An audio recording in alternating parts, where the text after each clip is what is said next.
ونعوذ بالله من شرور أنفسنا ومن سيئات أعمالنا من يهده الله فلا مضل له ومن يضلل فلا هادي له أي فلن تجد له وليا مرشدا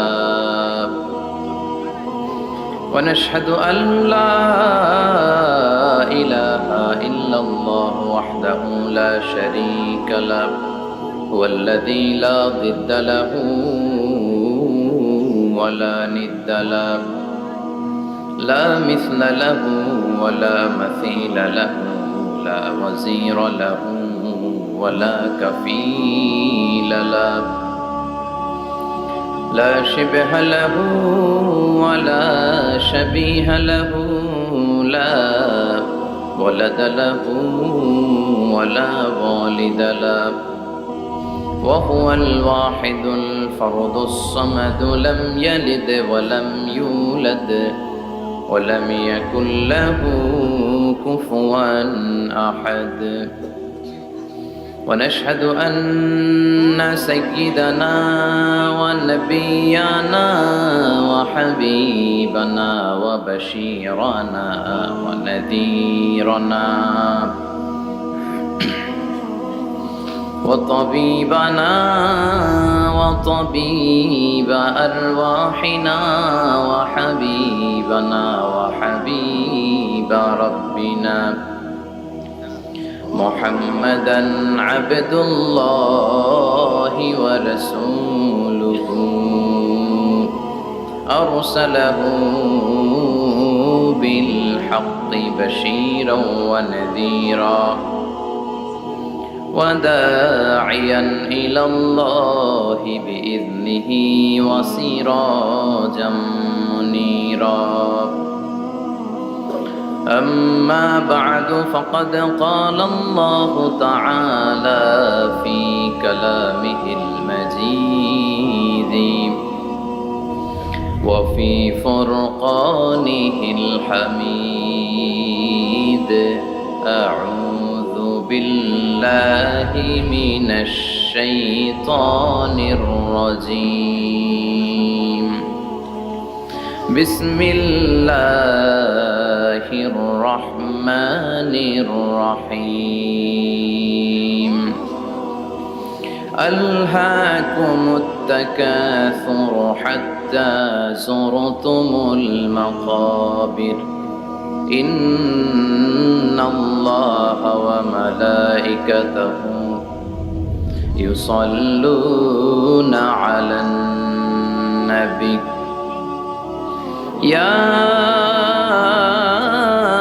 أيها الذين آمنوا صلوا عليه وسلموا تسليما اللهم صل على محمد وعلى آل محمد كما صليت على إبراهيم وعلى آل إبراهيم إنك حميد مجيد اللهم بارك على محمد وعلى آل محمد كما باركت على إبراهيم وعلى آل إبراهيم إنك حميد مجيد সকল প্রশংসার মালিককে সকল ক্ষমতার উৎসকে কেউ যেটা পারে না পারে কে সে আল্লাহর জন্য পড়ছি আলহামদুলিল্লাহ সবাই পড়েন রব্বানা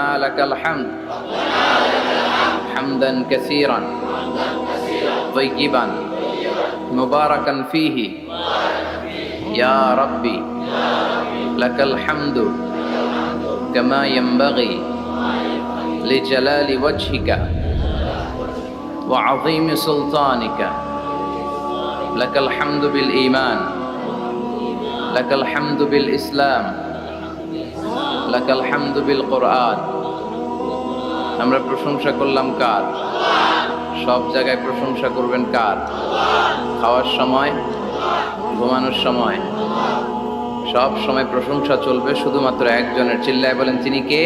আল্লাহ। এজন্য বিশ্বনবী আল্লাহর কাছে দোয়া করতেন, আল্লাহুম্মা জাআলনি শাকুরা ওয়া জাআলনি সাবুরা ওয়া জাআলনি ফি আইনি সাগীরা ওয়া ফি আ'য়ুনিন নাসি কাবীরা। হে আল্লাহ, আপনি আমাকে শুকরগুজার বানান, আমি যেন আপনার বেশি বেশি প্রশংসা করতে পারি, আমি যেন আপনার বেশি বেশি শুকরিয়া আদায় করতে পারি। ওয়া জাআলনি সাবুরা, আমাদেরকে ধৈর্যশীল বানান। আর নিজের চোখে আমাকে আপনি ছোট বানান, গোটা বিশ্বের মানুষের চোখে আপনি আমারে বড় বানান। পড়েন আমিন। নিজের চোখে নিজের ছোট থাকতে হয়, ঠিক কি না?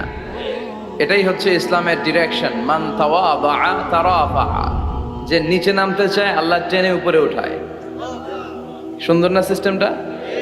আর যে উপরে উঠতে চায় অহংকার করে, তারে নিচে নামিয়ে দেয় কে? আল্লাহ। সাইয়েদনা আদম আলাইহিস সালাম বিনয়ী ছিলেন।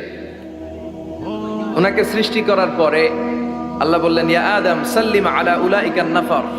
আদম, এই যে ফেরেশতারা বসা, সালাম দাও। আদম বলেন, না, আমি সালাম দিব কেন, আমারা দেয় না কেন? অনেক মুরব্বী আছে বলে, আমি দিব কেন, তোরা আমারে দিবি। এরকম আছে না নাই? না, সালাম সবাই সবাইকে দিবেন। স্বামী স্ত্রীকে দিবেন, স্ত্রী স্বামীকে দিবেন, বড়রা ছোটদের দিবেন, ছোটরা বড়দের দিবেন, এক ভাই আরেক ভাইকে দিবেন, বোন ভাইকে দিবেন। তাহলে ফ্যামিলির মধ্যে শান্তি দিয়ে ফ্যামিলিটাকে সমৃদ্ধ করে দিবে কে? কারণ সালাম অর্থই শান্তি। সালাম অর্থ কি? ফ্যামিলির মধ্যে আমাদের এই সালামের প্রচলন নাই। বিশ্বনবী সাল্লাল্লাহু আলাইহি ওয়াসাল্লাম স্ত্রীদেরকে আগে সালাম দিতেন, সাহাবাদেরকে আগে সালাম দিতেন। মা আয়েশা বলেন, এত বছর বিশ্বনবী সংসার করলাম, একদিনও আগে সালাম দিতে পারি নাই। সবসময় বিশ্বনবী আমাকে আগে সালাম দিয়ে দিতেন। তো সাইয়েদনা আদমকে সৃষ্টি করার পরে আল্লাহ বললেন, আদম সাল্লিম আলা উলাইকান নাফর। বুখারীর বর্ণনা, ফেরেশতাদের এই দলটাকে তুমি সালাম দাও। সাইয়েদনা আদম আলাইহিস সালাম অহংকার করেন নাই। তিনি বলেন নাই যে কেন দিব, ফেরেশতারে বলেন না আমারে দিতে, এটা বলছে না। উনি সালাম দিলেন, ফলে ওনার অন্তর থেকে অহংকার মুক্ত করে দিল কে? আল্লাহ। বিশ্বনবী বলেছেন, আল বাদিউ বিস সালামি বারিউম মিনাল কিবর। আগে আগে যে সালাম দিয়ে দেয়, আল্লাহ তার অন্তর থেকে অহংকার তুলে নেয়। মান কানা ফি কলবিহি হাববাতু খারদাল মিনাল কিবর লা ইয়াদখুলুল জান্নাতা আবাদা। যার অন্তরে যাররা পরিমাণ অহংকারের ছিটে ফোঁটা থাকে, সে আল্লাহর জান্নাতে ঢুকতে পারবে না। আল্লাহর জান্নাতে ঢুকবে বিনয়ীরা। কারা? যারা বিনয়ী, মুতাওয়াদি, হাম্বল, যাদের মধ্যে হাম্বলনেস আছে, যারা বিনয়ী, তারা জান্নাতে ঢুকবে। তো সাইয়েদনা আদম আলাইহিস সালাম বিনয়ের পরিচয় দিলেন, কিন্তু শয়তানকে আল্লাহ বললেন উসজুদু। শয়তানকে বললেন, শয়তান সেজদা দাও। ফেরেশতাদেরকে যখন অর্ডার করেছে সেজদা দাও, শয়তান বলল, আল্লাহ আমি সেজদা দিব না। অহংকার করলো, সে নিজে নিজে উপরে উঠতে চাইলো। সে বলল, খালাকতানি মিন নার ওয়া খালাকতাহু মিন তিন। আপনি আমাকে বানিয়েছেন আগুন দিয়ে, আগুনের ধর্ম উপরের দিকে ওঠা। আগুন জ্বালিয়ে দিলে লেলিহান শিখা কই যায়? উপরে যায়। ওয়া খালাকতাহু মিন তিন। আর আদমকে বানিয়েছেন আপনি মাটি থেকে, তা আমি কেন সেজদা দিব? আদমই না আমারে দিবে। আল্লাহ শয়তানকে চির জাহান্নামী বানিয়ে দিল। চিল্লায় বলেন ঠিক কিনা? আর বিনয়ের কারণে আদমকে আল্লাহ বানালেন আশরাফুল মাখলুকাত। কি বানালেন? সৃষ্টির সেরা। এজন্য নূরের ফেরেশতারাও সাইয়েদনা আদমকে সেজদা দিতে বাধ্য হয়েছে। চিল্লায় বলেন ঠিক কিনা? তুমি মাটির আদমকে প্রথম সৃষ্টি করিয়া ঘোষণা করিয়া দিলে শ্রেষ্ঠ বলিয়া, তাই তো নূরের ফেরেশতা করে আদমকে সেজদা। ঠিক কিনা? তাই তো নূরের ফেরেশতা করে আদমকে সেজদা। সবার চেয়ে সম্মান দিলে মাটির আদমকে। আল্লাহু আল্লাহু তুমি জাল্লে জালালুহু, শেষ করা তো যায় না গে তোমার গুণগান। আল্লাহু আল্লাহু, সুবহানাল্লাহ পড়েন। এজন্য আমরা যেন বিনয়ী হই, আমরা যেন নিজেকে ছোট মনে করি। আপনি নিজেকে ছোট মনে করলে আল্লাহ আপনাকে বড় বানায় দেবে। আর যদি নিজেই নিজেকে বলেন আমি বড় আল্লামা, আমি সব জানি, তাহলে আল্লাহ বলবে তোর স্থান হচ্ছে সবচাইতে নিচে। ঠিক কিনা? আবু নাওয়াস একজন কবি ছিলেন। উনি বলেছেন, ওয়াকুল্লি মাইয়াদ্দাঈ ফিল ইলমি ফালসাফাতান হাবাসতা শাইআন ওয়া গাবাত আনকা আশিয়াউ। কেউ যদি তোমারে বলে যে আমি সব জানি, তুমি দুই আঙ্গুল দেখিয়ে বলো তুমি কিচ্ছু জানো না, তোমার শিখার অনেক বাকি। জাননেওয়ালার উপরও জাননেওয়ালাও আছে। ঠিক কিনা? এজন্য আমরা যেন বিনয়ী হই। বিনয়, হাম্বলনেস, আরবিতে বলে আত-তাওয়াদু, এটা খুবই জরুরি। এগুলো আমাদের মধ্যে এখন নাই। আমাদের মধ্যে ইগো প্রবলেম আছে না নাই? অহংকার, জেলাসি, অ্যারোগ্যান্স, এগুলো থেকে সম্মানিত ভাইয়ের আমাদেরকে বেরিয়ে আসতে হবে। দেখবেন সমাজে যারা খুবই হাম্বল, বিনয়ী, তাদেরকে সবাই পছন্দ করে না? আর অহংকারীদের কেউ পছন্দ করে না। সামনে সালাম দেয়, পিছনে গালি দেয়। কথা বলেন? এজন্য অহংকারী হবেন না, বিনয়ী হবেন। বিশ্বনবী বলছেন, আল্লাহ আপনি আমার বিনয়ী বানান, আপনি আমার ধৈর্যশীল বানান, আপনি আমার শুকর গুজার বানান। আমার চোখে আল্লাহ আপনি আমার ছোট বানান, মানুষের চোখে আপনি আমারে বড় বানান। এই বাণীটা একটা বিপ্লবী বাণী, লা ইলাহা মুহাম্মাদুর। ঝিনুকের ভেতর লুকিয়ে থাকে যেমন মতি, ঝিনুকের ভেতর লুকিয়ে থাকে যেমন মতি, কালমা শাহাদাতে আছে আল্লাহর জ্যোতি, কালমা শাহাদাতে আছে আল্লাহর জ্যোতি। সুবহানাল্লাহ পড়ো। এটার মধ্যে একটা লাইট আছে, লাইট স্পার্ক করে, এটা জ্যোতি, এটা আল্লাহর নূর। এটা যারা অন্তরে একবার প্রবেশ করতে পারে, সে সত্য ছাড়া চোখে আর কিছু দেখে না। এই কালেমার পক্ষে শক্তি যারা, তারা সত্য আর ন্যায়ের পক্ষে চিল্লায় বলেন ঠিক কিনা? এটা পৃথিবীর সবচাইতে শ্রেষ্ঠ জিকির, আফদালু জিকির লা ইলাহা। আবার বিশ্বনবী বললেন, মান ক্বালা লা ইলাহা ইল্লাল্লাহ সিদকান মিন কলবিহি দাখালাল জান্নাহ। অন্তর থেকে একনিষ্ঠতার সাথে একবার যে লা ইলাহা পড়বে, ওই লোকটা জান্নাতে প্রবেশ করবে। তার অপকর্মের কারণে, তার পাপের কারণে হয়তো সে পানিশমেন্ট পাবে জাহান্নামে, কিন্তু ফাইনালি সব শেষে সে জান্নাতে ঢুকবে, ঠিক কিনা? সহিহ ইবনে হিব্বান আর মুস্তাদরাকে হাকিমের এক বর্ণনা, মুসা আলাইহিস সালাম আল্লাহকে প্রশ্ন করলেন, ইয়া আল্লাহ আল্লিমনি কালিমাতান আযকুরু বিহা ওয়া আদউ বিহা। আল্লাহ আপনি আমারে একটা কালিমা শিখান, একটা জিকির শিখান, যে জিকিরটা দিয়ে শুধু আমি আপনার জিকির করব। এই জিকির কেউ জানবে না, শুধু জানবো আমি আর আপনি। সুবহানাল্লাহ পড়েন। আল্লাহ বললেন, ইয়া মুসা ইকরা লা ইলাহা ইল্লাল্লাহ। মুসা তুমি পড়ো লা ইলাহা। মুসা আলাইহিস সালাম বললেন, আল্লাহ বলছি এমন জিকির যেটা আমি আর আপনি ছাড়া কেউ জানবে না। লা ইলাহা এটা তো জাতীয় জিকির, এটা তো ইন্টারন্যাশনাল জিকির, এটা তো সবাই জানে। আমি তো চেয়েছিলাম এক্সক্লুসিভ একটা। আল্লাহ বললেন, মুসা লা ইলাহা ইল্লাল্লাহর চেয়ে শ্রেষ্ঠ জিকির আমার কাছে নাই। আমি আল্লাহর দেয়া সর্বশ্রেষ্ঠ জিকির হচ্ছে লা ইলাহা। লাউ তাদাউ লা ইলাহা ইল্লাল্লাহ ফি কাফফা ওয়াস সামাওয়াতু ওয়াল আরদু ফি কাফফা। ও মুসা, সাত আকাশ সাত জমিন যদি দাঁড়িপাল্লার এক পাল্লায় রেখে দাও, আর লা ইলাহা আরেক পাল্লায় রেখে দাও, লা রাজাহাত কাফফাতু লা ইলাহা ইল্লাল্লাহ, মুহূর্তেই লা ইলাহার পাল্লাটা ভারী হয়ে যাবে। এটা একটা বিপ্লবী বাণী, এটা ভিক্ষা করার বাণী নয়। জুমার নামাজের পরে একটা টাকা দিয়া যান, আমি গরিব ইনসান, আছে না নাই? আখিরাতে সওয়াব পাইবেন পাহাড়ের সমান। আর জিকির ধরে লা ইলাহা ইল্লাল্লাহ। অনেকে মনে করে এটা ভিক্ষা করার জিকির, কপাল পোড়া। আমরা ভিক্ষার সাথে এটাকে জুড়ে দিয়েছি। এটা একটা বিপ্লবী বাণী। এই বাণীর অর্থ, এটার ইম্পর্টেন্স, এটার সিগনিফিকেন্স আর তাৎপর্য যে বুঝে, সে আল্লাহ ছাড়া কারো সামনে মাথা নত করতে পারে না। চিল্লা এখন ঠিক কিনা? তাফসীর ফি জিলালিল কুরআনের রচয়িতা সৈয়দ কুতুব শাহিদ, নাম শুনছেন? গোটা বিশ্বব্যাপী তার নাম আর ডাক। তিনি ফি জিলালিল কুরআন লেখে গোটা বিশ্বের যুবকদের অন্তর কাঁপিয়ে দিয়েছিলেন। এই সমাজে তিনি জাহালাত দেখে এই জাহালাতের বিরুদ্ধে কলম ধরেছেন আর যুগ শ্রেষ্ঠ তাফসীর রচনা করেছেন, তাফসীর ফি জিলালিল কুরআন। এটার অনেক ভাষায় ট্রান্সলেশন হয়েছে, বাংলায়ও পাওয়া যায়। খুব সম্ভব আল কোরআন একাডেমি লন্ডন এটা ট্রান্সলেট করেছে। তো উনি এই কালিমার পক্ষে থাকার কারণে, ইসলামী আন্দোলনের কারণে তৎকালীন প্রেসিডেন্ট জামাল আব্দুল নাসের ওনাকে ফাঁসি দেওয়ার আদেশ দিয়েছে, ফাঁসির কাস্টে ঝুলিয়ে মৃত্যুদণ্ডের অর্ডার করেছে। তো জেল কোডের নিয়ম অনুযায়ী যাদেরকে ফাঁসি দেওয়া হবে, হ্যাঙ্গিং করা হবে, হ্যাঙ্গিং করার ঘন্টাখানিক আগে ওই কারা কর্তৃপক্ষ থেকে নিয়োগ দেয়া জেলখানার ইমাম সাহেব এসে তাদেরকে লা ইলাহা পড়ায়। কি পড়ায়? লা ইলাহা ইল্লাল্লাহ পড়ায়। তো সৈয়দ কুতুব শাহিদ উনিও যখন ওনাকে ফাঁসির কাজটা ঝুলানো হবে, ওই মুহূর্তে জেল কোডের নিয়ম অনুযায়ী ইমাম সাহেব এসে সৈয়দ কুতুব সাহেবকে বলতে আরম্ভ করলো যে আমি আপনাকে কালিমা পড়াতে এসেছি, আপনি পড়েন লা ইলাহা ইল্লাল্লাহ। সৈয়দ কুতুব শাহিদ বললেন, আমারে কালিমা শিখাতে এসো না, আমি কালিমা খুব ভালো জানি, যে কালেমা তুমি ফাঁসির আসামিদেরকে পড়ানোর কারণে মান্থলি বেতন পাও, ওই কালিমার ব্যাখ্যা করার কারণে আমাকে ফাঁসির কাজটা ঝোলা লাগছে।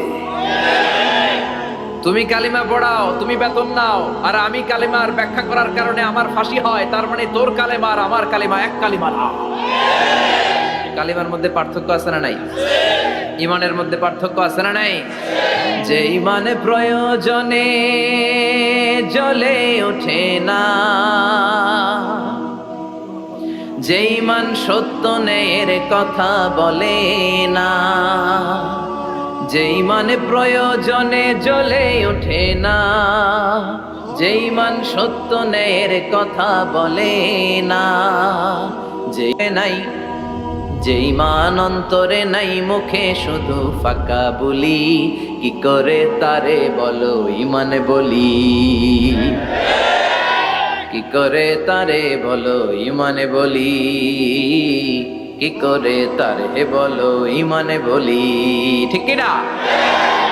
যে ইমান দিন কায়েমের আন্দোলনের ধার ধারে না, যে ইমান লেবাসধারী কোরআন হাদিস তাও পড়ে না, যে ইমান খাজার নামে মাজার গড়ে ফুলুস কামায়, যে ইমান শিরকিয়াতের আমল করে ভীত না হয়, যে ইমান ইমানে ভুলে নাস্তিকতার মঞ্চে ওঠে, যে ইমান বাতিল মতের দোসরে হয়ে ফায়দা লুটে, যে ইমান শুধুই কেবল খায় দায় আনন্দ করে, যে ইমান দেখে না যে আরাকানে ভাইরা মরে, যে ইমান ময়দানে নাই, যে ইমান বাস্তবে নাই, মুখে শুধু ফাঁকা বলি, কি করে তারে বলো ইমানে বলি, কি করে তারে বলো ইমানে বলি, কি করে তারে বলো ইমানে বলি। চিল্লায় বলেন ঠিক কি না? ইমানে পার্থক্য আছে, কালেমায় কালেমায় পার্থক্য আছে।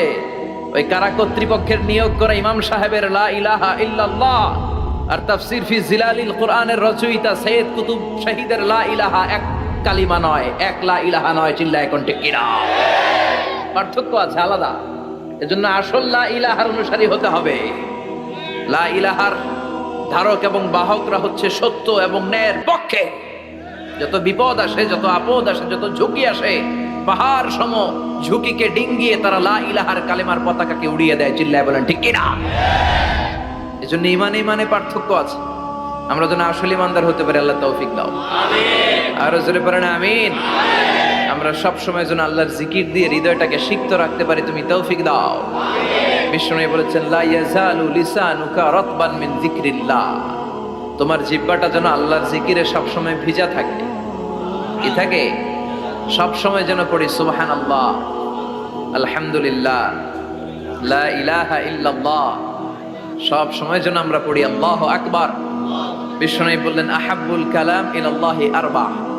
খেয়াল রাখবেন, আল্লাহর কাছে সবচেয়ে প্রিয় কথা চারটা। কয়টা? আহাব্বুল কালামি ইলাল্লাহি আরবা। আল্লাহর কাছে সবচাইতে প্রিয় কালাম হচ্ছে চারটা। লা ইয়াদুররুকা বিআইয়িহিন্না বাদাআতা। এই চারটার কোনটা দিয়ে শুরু করবে এটা তোমার ব্যাপার, আগে পরে করলেও কোনো সমস্যা নেই। চারটার একটা হচ্ছে সুবহানাল্লাহ, আরেকটা হচ্ছে আলহামদুলিল্লাহ, আরেকটা হচ্ছে লা ইলাহা ইল্লাল্লাহ, আরেকটা হচ্ছে আল্লাহু আকবার। যেন সব সময় আল্লাহর জিকির করতে রাজি আছেন তো? আল্লাহরে ডাকতে রাজি আছেন? ফাযকুরুনি ওয়াশকুরুলি। আল্লাহ বলেন যদি আমার জিকির করো আমিও তোমাদের জিকির করি, যদি আমার স্মরণ করো আমিও তোমাদের স্মরণ করি। আবার বিষ্ণু বললেন, আল্লাহ ঘোষণা দেন ফাইন যাকারানি ফি নাফসি যাকারতুহু ফি নাফসি। আমার বান্দা যদি একা একা আমার জিকির করে আমিও আমার বান্দাকে একা একা স্মরণ করি। ওয়া ইন যাকারানি ফি মালাইন যাকারতুহু ফি মালাইন খায়রিম মিনহু। আর মহা সম্মেলনে যদি বান্দা আমারে স্মরণ করে আমি এর চাইতে শ্রেষ্ঠ মহা সম্মেলন ফেরেশতাদেরকে নিয়ে আমার বান্দাকে স্মরণ করি। ওয়া ইন তাকাররাবা ইলাইয়া শিবরান তাকাররাবতু ইলাইহি যিরাআন। আমার বান্দা যদি আমার দিকে এক বিঘত আসতে চায় আমি আমার বান্দার দিকে এক হাত এগিয়ে যাই। আমার বান্দা যদি আমার দিকে এক হাত আসতে চায় আমি আমার বান্দার দিকে দুই হাত চলে যাই। ওয়া ইন আতানি ইয়ামশি আতাইতুহু হারওয়ালা। আর আমার বান্দা যদি আমার কাছে হেঁটে হেঁটে আসতে চায়, আমি আমার গোলামের দিকে দৌড়ে দৌড়ে যাই। ওই আল্লাহরে ভুলে গিয়ে আমরা মাজারে যে সেজদা দেই, কপাল পোড়া। আছে না নাই? দোদেল বান্দা কালমা চোর, না পায় শ্মশান না পায় ঘোর, দিন থাকিতে আয়রে পথে ছাইড়া দে ভণ্ডামি ভণ্ডামি ভণ্ডামি ভণ্ডামি, ছাইড়া দে ভণ্ডামি। ঠিক কি না? এই ভণ্ডামির সাথে আমাদের সম্পর্ক আছে? মাজার পূজার সাথে ইসলামের কোনো সম্পর্ক আছে? নামাজ কালাম পড়ে না, ইবলিশ শয়তানের নানা। আছে না নাই? এলাকায় মনে হয় নাই, অনেক জায়গায় আছে দেখবেন লাল সালু দিয়া উঁচু করা। সাইয়েদনা আলীকে মদিনায় বিশ্বনবী পাঠালেন আর বললেন, যত উঁচু মাজার দেখো ভেঙে মাটির সাথে গুড়িয়ে দাও। কবরস্থান উঁচু হবে না, কবর হবে সমান। এটাকে সেফটি দেওয়ার জন্য, সিকিউরিটি দেওয়ার জন্য আপনি চারদিকে সিম্পল বেড়া বা দেয়াল দিতে পারেন, যাতে গরু ছাগল যে এই কবরের অসম্মান না করে। আমরা আশরাফুল মাখলুকাত, আমরা বেঁচে থাকলেও যেমনি সম্মান আছে আমাদের, মরে গেলেও সম্মান আছে না নাই? আল্লাহ বললেন, ওয়ালাকাদ কাররামনা বানি আদম, আমি বনি আদমের সম্মান বাড়িয়ে দিয়েছি। জীবিত অবস্থায় যেমনি সম্মান, মরে গেলেও সম্মান। ঠিক কি না? বিশ্বনবী দেখলেন একটা লাশ যাচ্ছে, লাশ দেখে নবী দাঁড়িয়ে গেলেন। সাহাবারা বললেন, ইয়া রাসূলুল্লাহ ইন্নাহু ইয়াহুদি, এটা ইহুদির লাশ। দাঁড়ালেন কেন? বসেন। বিশ্বনবী বললেন, আওয়ালাইসাত নাফসান, এটা কি মানুষ না? এটা হোক না ইহুদি, হোক খ্রিস্টান, হোক নাস্তিক, এটা তো মানুষ। আমি তো মানুষকে সম্মান দিয়েছি। I have dignified the status of the sons of Adam. আমি বনি আদমের সম্মানকে বাড়িয়ে দিয়েছি। সবার উপরে মানুষ সত্য, তাহার উপরে নাই। এজন্য কবরকে সিকিউরিটি দিতে হবে, কিন্তু গম্বুজ বানানো যাবে? লাল সালু দেয়া যাবে? মাজারে আগরবাতি দেয়া যাবে? মোমবাতি, মশারি, অনেক মাজারের উপরে লম্বা মশারি টাঙানো আছে না নাই? ওর বাবারে মশাই কামড়ায়, কত বড় ডাকাত। তো মশাই যদি নিজ থেকে তাড়াইতে না পারে, ও তোমারে কি করবে? কথা বলেন। মশা তাড়াতে পারে না নিজের গা থেকে, তোমারে কি বাঁচাবে? দেখবেন যেই লোকটা মাজারে মশারি দেয়, ওর বাবার ডেঙ্গু জ্বর, ওর বাপেরে মশাই খায়, ওর মারে মশাই খায়। গোটা বিশ্বের সবগুলো আল্লাহর ওলি যদি একটা গ্লাসের পানিতে ফু দেয়, আর আপনার মা যদি আপনার মাথার মধ্যে হাত বুলিয়ে দেয়, আপনার মা যদি আপনার বুকে একটা ফু দিয়ে দেয়, সব পীর সাহেব একদিকে, মায়ের দোয়া আরেকদিকে। মায়ের দোয়া মুহূর্তে আবার আল্লাহর আরশে পৌঁছে যাবে। এজন্য বিশ্বনবী বলতেন, সালাসু দাওয়াতিন মুস্তাজাবা, তিনটা দোয়া আল্লাহ কবুল ফিরিয়ে দেন না। এক নম্বরে হচ্ছে দাওয়াতুল মুসাফির, সফর অবস্থায় দোয়া করলে কবুল করে কে? দুই নম্বরে দাওয়াতুল মাজলুম, অত্যাচারিত ব্যক্তির দোয়া কবুল করে কে? তিন নম্বরে দাওয়াতুল ওয়ালিদাইনি লিওয়ালাদিহি, মা বাবা যখন হাত তুলে ছেলে মেয়েদের জন্য আল্লাহর কাছে দোয়া করে, ওই দোয়াটাও কবুল করে কে? মাজারে মশারি দিবেন, লাল সালু দিবেন, আগরবাতি, মোমবাতি, কোনো মানত? মাজারে মানত করা যায় না। ইন্নী নাযারতু লিররহমানি সাওমা, মানত করতে হয় রহমানের নামে। মানত হবে একজনের নামে। চিল্লায় বলেন, তিনি কে? এজন্য মাজারে কিছু দেয়া যাবে না। এই ভণ্ডামি গোটা বাংলাদেশ ব্যাপী। আমরা বলে যাচ্ছি, যতটুকু শুধরানোর শুধরাবে। হেদায়েত দেওয়ার মালিক একজন। চিল্লায় বলেন, তিনি কে? অনেক পীর আছে এরকম ভণ্ড পীর, সারা বছরে নাকি একবারও গোসল করে না। 365 দিনে ওর গোসলের রুটিন একদিন, আর ওই একদিনের গোসলের পানি মুরিদরা সব খাইয়া শেষ করে ফেলায়। নাউজুবিল্লাহ কইবেন না? নামাজ কালাম পড়ে না, ইবলিশ শয়তানের নানা, ধর্মের একখান খুঁটি ধইরা কয়দিন করবা হয়রানি। ভণ্ডামি ভণ্ডামি ভণ্ডামি, ছাইড়া দে ভণ্ডামি। দোদেল বান্দা কালমা চোর, না পায় শ্মশান না পায় ঘোর, দিন থাকিতে আয়রে পথে ছাইড়া দে ভণ্ডামি ভণ্ডামি ভণ্ডামি ভণ্ডামি, ছাইড়া দে ভণ্ডামি। চিল্লায় বলেন ঠিক কি না? এগুলোর সাথে আমাদের কোনো সম্পর্ক নাই। ইসলাম হচ্ছে সহজ। আদ-দীনু ইউসরুন লা উসরা ফি, আদ-দীনু ইউসর, দিন সহজ।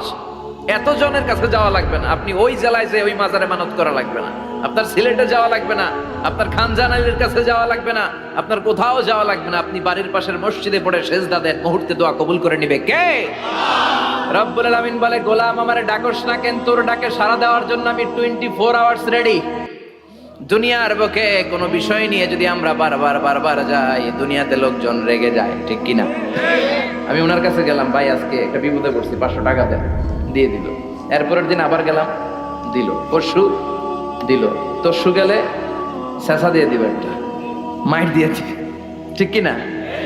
কি পাইছো তুমি? প্রতিদিন 500 টাকা। বারবার কোন একটা ইস্যু নিয়ে কারো কাছে যাওয়া যায় না, এটা লজ্জার বিষয়, ঠিক কিনা?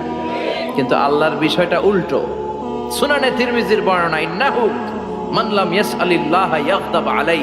কোন বান্দা যদি কোনো বিষয় নিয়ে, কোনো ব্যাপার নিয়ে আল্লাহর কাছে বারবার না যায়, আল্লাহ তার উপর রেগে যায়। এজন্য আল্লাহর কাছে বারবার চাওয়ার দরকার আছে না নাই? আপনার মনের জ্বালা যন্ত্রণা পূরণ করে দিতে পারে কে? এটার নাম তাওহীদ। এক আল্লাহ কেন্দ্রিক হওয়া, আল্লাহ সেন্টার্ড। আমাদের সবকিছু হবে আল্লাহ কেন্দ্রিক। বিপদে আপদে যে কোনো পরিস্থিতিতে সবার আগে কার কাছে যাব? এটার নাম তাওহীদ। এটার নাম তাওহীদেরই মুর্শিদ আমার মুহাম্মাদের নাম বলো, মুহাম্মাদের নাম। আল্লাহর নাম জপলে বুঝতে পারি আল্লাহরই কালাম বলো, মুহাম্মাদের নাম।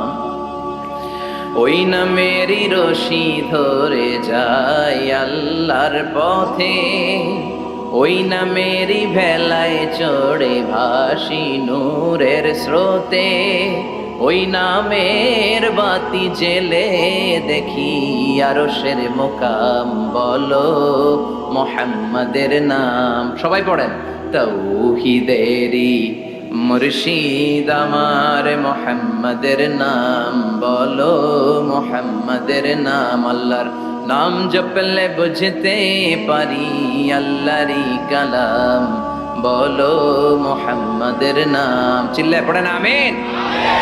সব সময় বিপদে আপদে কার কাছে যাবেন?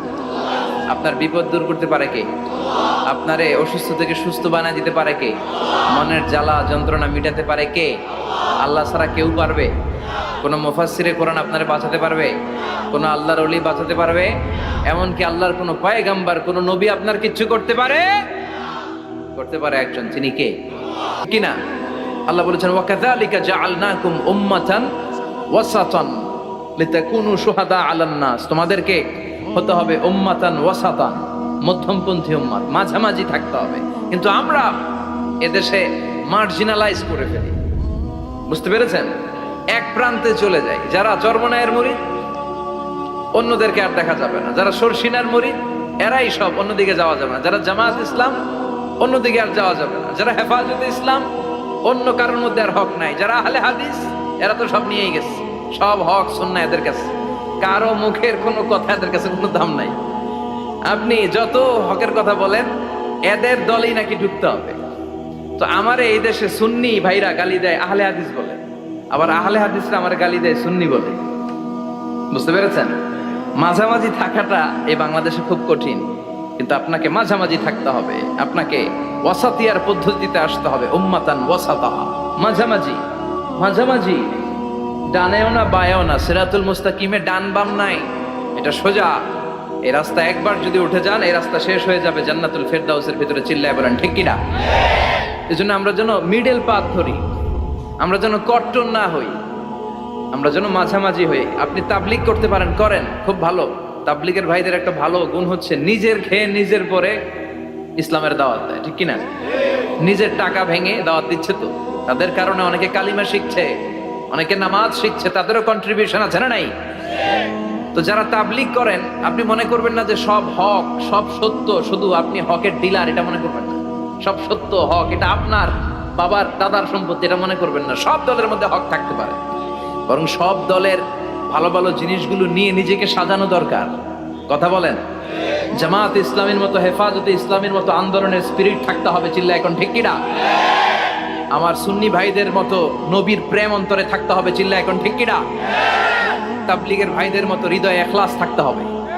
এই সবগুলোর সমন্বয় হচ্ছে ইসলাম, সবগুলোর সমন্বয় ইসলাম। এজন্য কখনো মনে করবেন না যে আমি একদল করি তার মানে অন্য সব দল মনে হয় বাতিল, ওগুলো মনে হয় মুসলমান না, ওগুলো আমার চোখেই ধরে না। এটা ঠিক না, এটা ইহুদিদের স্বভাব। ইহুদিরা শুধুমাত্র হক হকের ডিলার মনে করতো নিজেদেরকে, ইহুদি ছাড়া বাকি কাউরে ওরা চোখে দেখতে পারতো না। এজন্য আমরা কি কট্টরপন্থী হব না মধ্যমপন্থী? চিল্লায় বলেন, কট্টরপন্থী না মধ্যমপন্থী? আল্লাহ আমারে যতদিন বাঁচিয়ে রাখা, আমি মধ্যম পন্থার কথা বলেই যাব, up to my death. It's my mission, it's my vision. এটাই আমার লক্ষ্য, যে মধ্যম পন্থার ইসলামকে প্রমোট করা, যেটা বিশ্বনবীর ইসলাম, যেটা মদিনার ইসলাম, যেটার মধ্যে বাড়াবাড়ি নাই, ছাড়াছাড়ি নাই, ঠিক কিনা? আল্লাহ তুমি আমাদেরকে বুঝার তৌফিক দান করো। সূরার নাম হচ্ছে সূরাতুত তাকাসুর। চিল্লায় বলেন কি নাম? এই সূরার সেন্ট্রাল সাবজেক্ট ম্যাটার হচ্ছে we have to go back to our Lord. আমাদেরকে ফিরে যেতে হবে আমাদের রবের কাছে। আমরা কেউ আজীবন থাকতে আসি নাই। থাকতে পারবো আজীবন? দাদা চলে গেল, বাবা চলে গেল, মা চলে গেল, মামা চলে গেল, খালু চলে গেল, এরপর আমাদের টনক নড়ে না, তাই না? পাগল পাড়া হয়ে আছে এই পৃথিবীর জন্য। মরতে যে হবে এটা ভাববার সময়টুকু আমাদের নেই। আমরা ব্যস্ত আমাদের ক্যারিয়ার নিয়ে, আমাদের লাইফ নিয়ে, আমাদের সমাজ নিয়ে, আমাদের ফ্যামিলি নিয়ে, আমাদের সন্তান আর সম্পদ নিয়ে আমরা super busy. We are leading a very super busy life. We don't have even a single time to think about death. মৃত্যু নিয়ে ভাবার একটা মুহূর্ত আমাদের নাই। কিন্তু পৃথিবীর সবচেয়ে সুনিশ্চিত বিষয় হচ্ছে মৃত্যু, ঠিক কিনা? The most certain thing in our life is death. আমাদের জীবনের সবচাইতে সুনিশ্চিত বিষয় হচ্ছে মরণ। মরবই আমরা। And the most uncertain thing in our life is the time of death. আর আমাদের জীবনের সবচেয়ে অনিশ্চিত বিষয় হচ্ছে মৃত্যুর সময়। আমরা জানি না। মরবো যে এটা জানি, জানেন না? কিন্তু কখন মরবো এটা জানি? এই সূরাটা আপনারে এই জিনিসটা জানান দিতে এসেছে যে দুনিয়ার সম্পদ, লোভ, লালসা এগুলো নিয়ে পড়ে থেকো না। এই যে আমাদের ফ্যামিলি, আমাদের বাচ্চা কাচ্চা, আমাদের এত টাকা পয়সার হিসেব, মাস শেষে বাড়ি ভাড়া, গ্যাসের বিল, এইটা সেটা, আপনি কি মনে করছেন যে আপনি চলে গেলে এগুলো থেমে থাকবে? কিছুই থেমে থাকবে না, সব চলবে আগের মতো, থাকবেন না আপনি। এজন্য শাহাদাত ফয়সাল ওনার ফেসবুকে সর্বশেষে লিখে গিয়েছিল, আমি হীন দুনিয়া, মানে এমন দুনিয়া যেটাতে আমি নাই। সব চলে, সকাল গড়িয়ে বিকেল হয়, শীত শেষে গ্রীষ্ম আসে, দিন শেষে রাত নামে, সব চলে, নাই শুধু আমি। চিল্লায় বলেন ঠিক কিনা? তো এজন্য এগুলি একটু ভাবেন। অনেক ব্যস্ত আমরা। এই দুনিয়ার পুরো জীবনটা এটা হচ্ছে লালসাময় একটা জীবন। লোভ, মরিচিকা, মায়াজাল, এই মায়াজালে আমরা আটকে আছি। ফলে মৃত্যুর কথা আমরা ভুলে গিয়েছি। পাগলের মতো ছুটছি, আরো টাকা লাগবে, আরো খ্যাতি লাগবে, আরো যশ লাগবে, আরো দাপট লাগবে আমার। এত টাকা দিয়ে কি হবে? এত সম্পদ দিয়ে কি হবে? এত ব্যস্ততা দিয়ে কি হবে তোমার? স্টপ, থামুন, অনেক হয়েছে, আল্লাহ থামুন।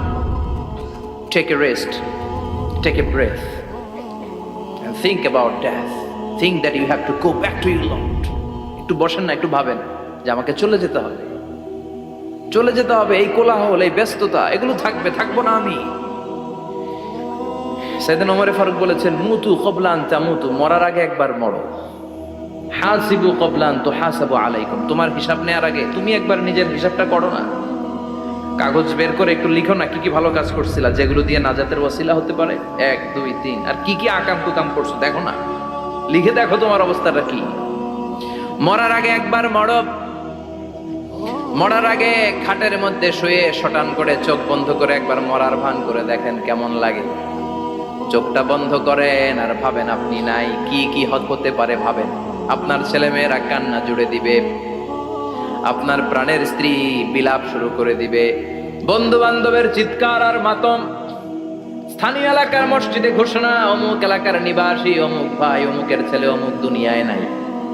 সব আত্মীয়রা চলে আসবে, ফেসবুকে স্ট্যাটাস দেয়া হবে, সবাই সবাইকে জানাবে বিকাল 4টায় অমুক হাই স্কুল ময়দানে আপনার জানাজা।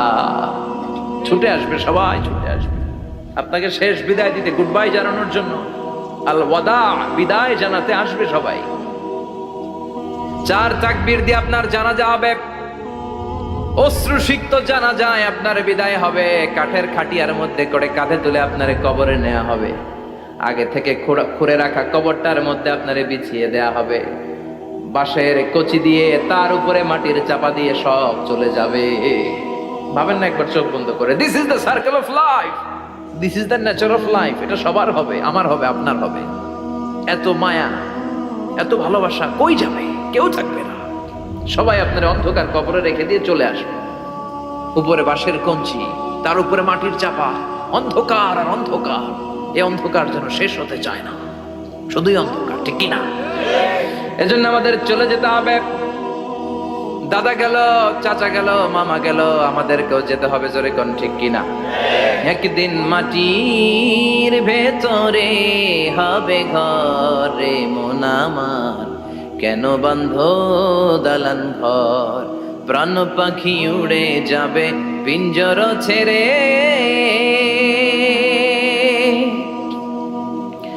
ধরা ধামে সবই রবে, তুমি যাবে চলে।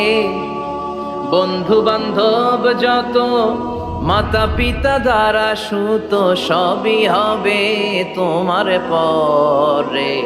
মন আমার কেন বান্ধ দালান ঘর?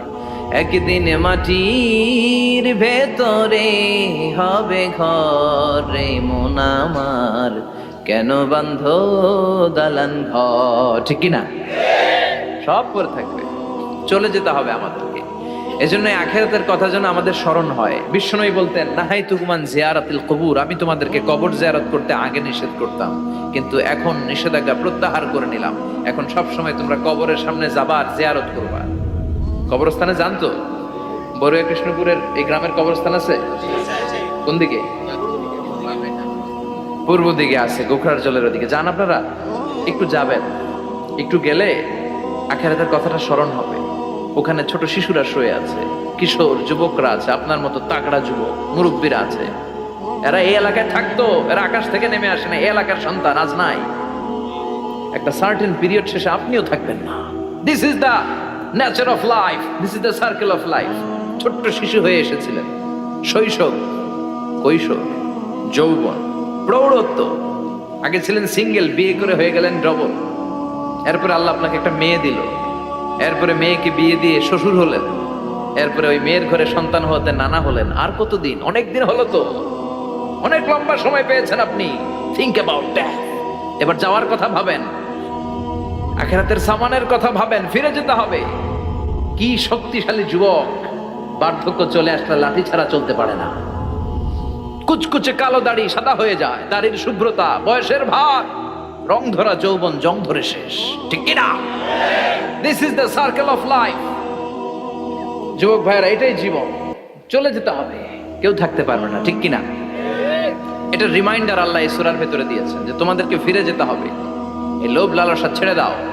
রব্বুল আলামিন বলেন, আল্হাকুমুত তাকাসুর হাত্তা যুরতুমুল মাকাবির। ও গোলাম, দুনিয়ার সম্পদ, লোভ লালসা তোদেরকে পাগল বানিয়ে দিয়েছে। এই লোভ পাগলামি কোনোদিন তোদের থামবে না যতদিন না তোরা কবরে ঢুকবি, ঠিক কিনা? কার কথা? আল্লাহ বললেন, দুনিয়ার সম্পদ আর লোভ আর মোহে তোমরা গাফেল হয়ে গিয়েছো।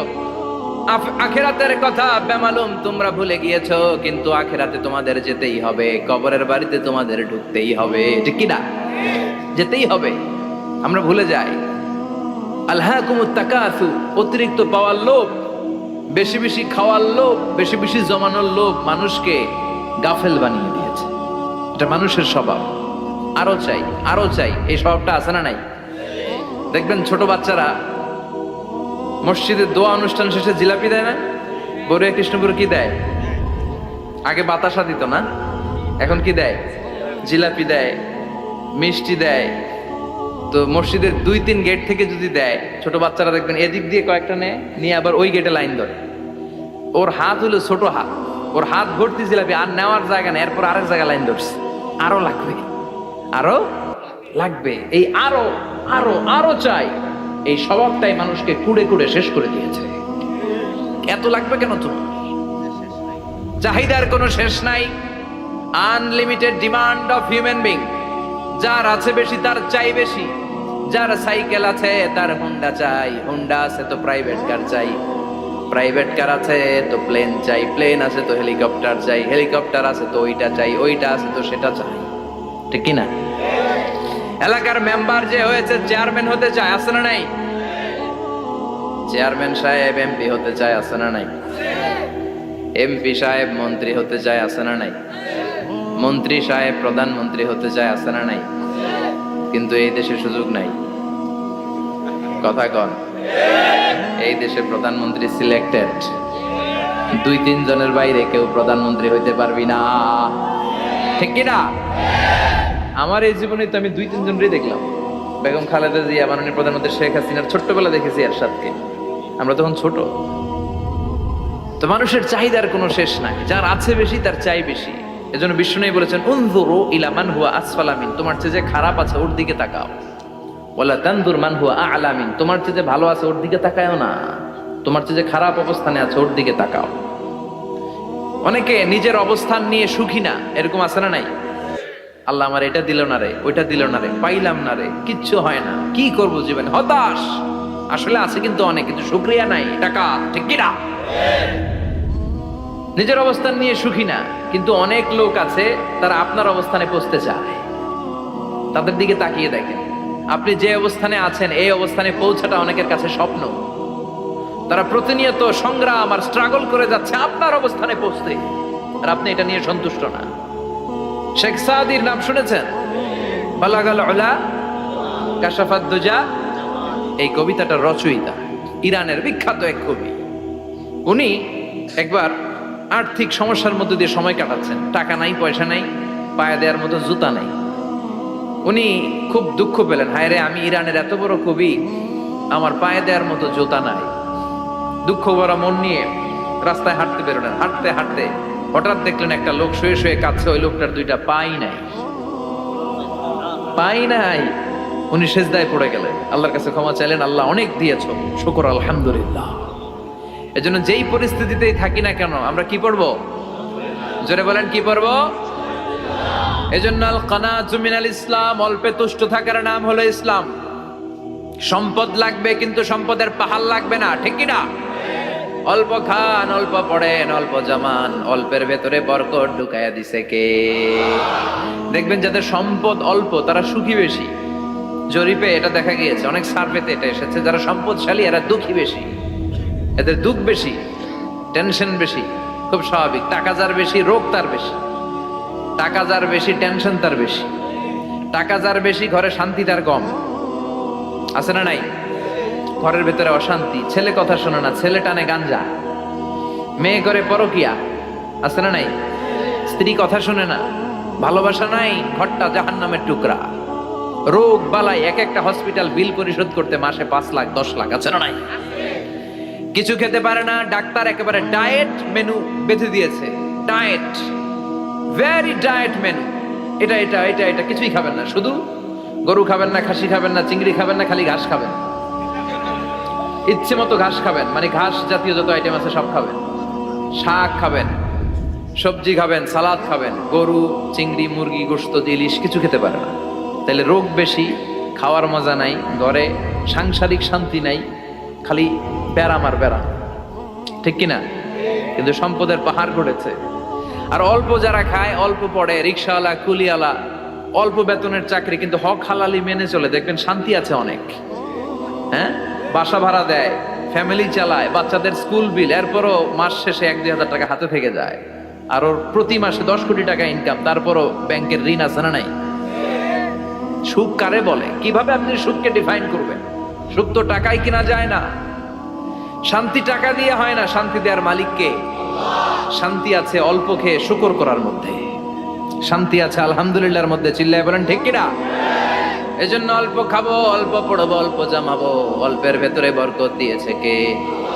দেখেন ধনী ভাইরা খেতে পারে না, কিন্তু রিক্সাওয়ালার কি সমস্যা হয়? রিক্সাওয়ালারা সব খেতে পারে, কুলিওয়ালা, দিনমজুর, এরা একেবারে স্লিম সুঠাম দেহি, মেদহীন পেট, পেটে কোনো মেদ নাই, ভুড়ি নাই। আর কুটিপতিদের মেদ আছে না নাই? এত বড় বড় পেট, ঠিক কিনা? আমাদেরও পেট আছে, তবে হালাল পেট, এটা হারাম টাকা দিয়ে এই ভুড়ি বানাই নাই আমরা, ছেলে বলেন ঠিক কিনা?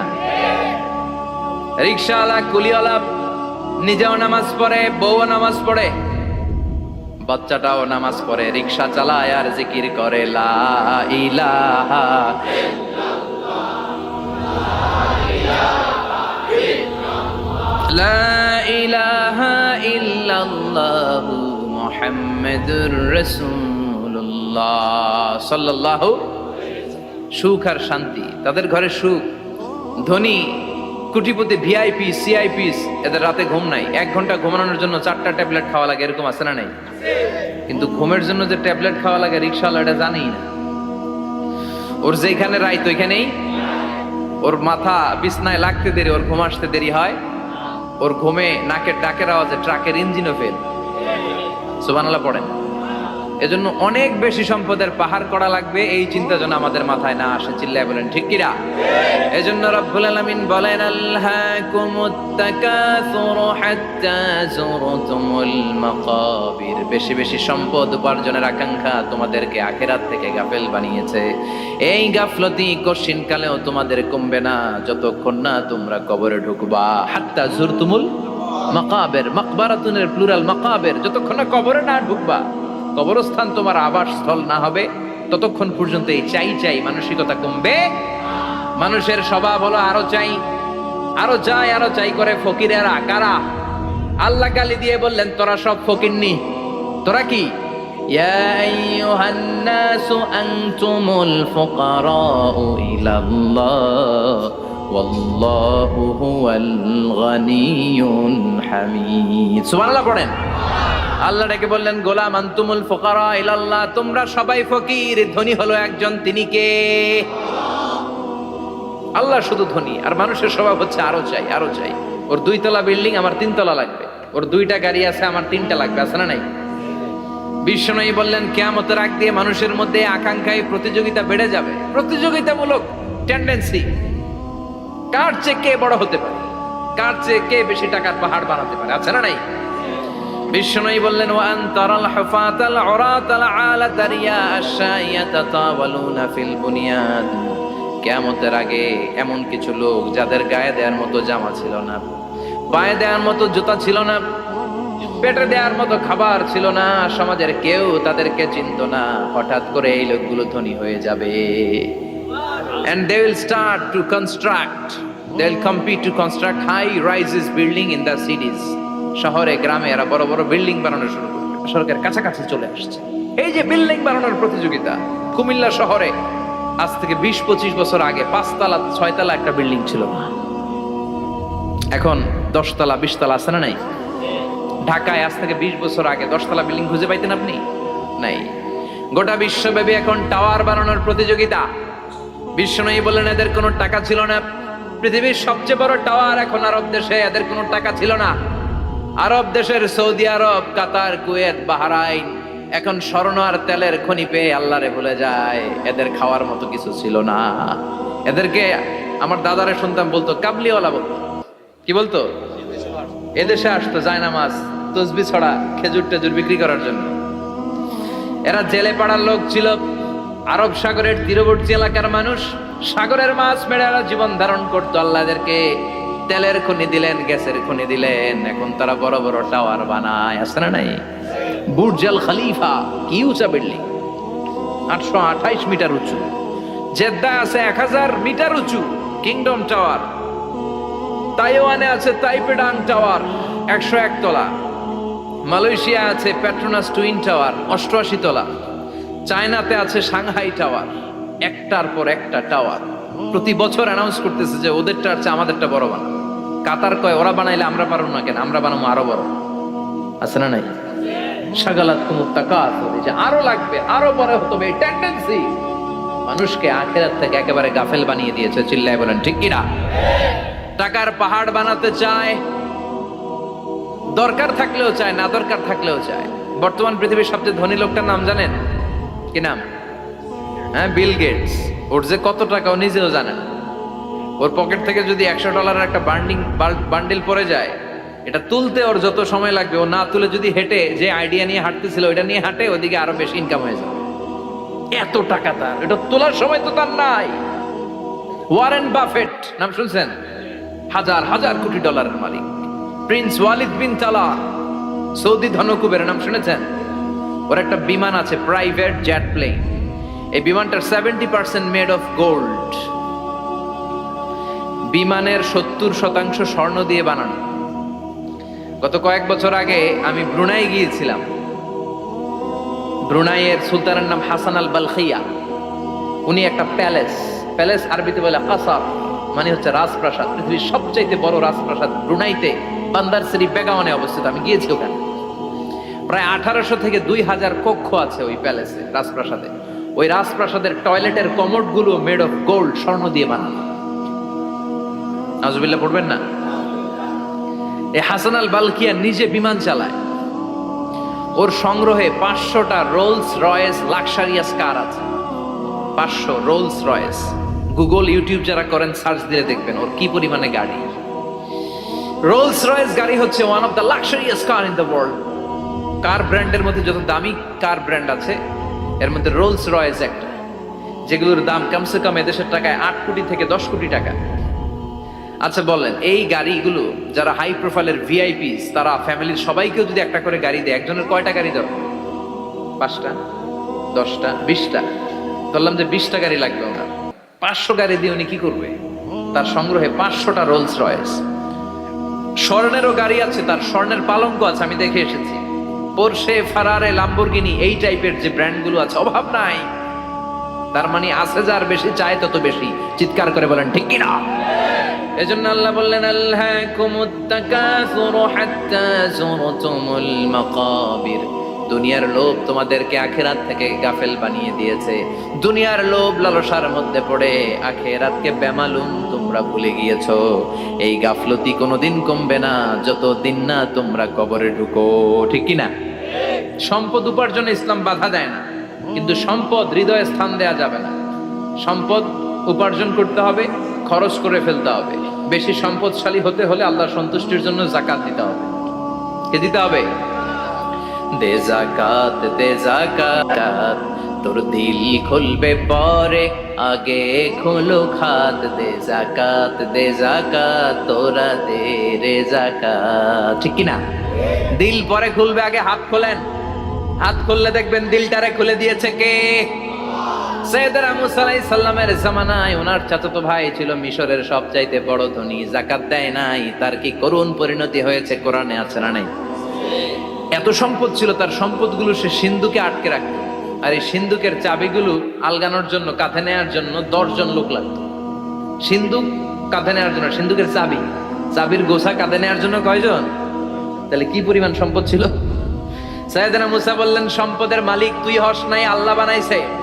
কারণ বলে ইন্নামা উতিতুহু আলা ইলমিন ইনদি, আল্লাহ আমারে সম্পদ দেয় নাই, আমি আমার মেধা খাটিয়ে সম্পদ বানিয়েছি। যাকাত আমি দেব না। মুসা বললেন তাহলে আযাবে পড়বি, কারণ কয় পারলে আযাব আনো, পারলে আযাব আনো।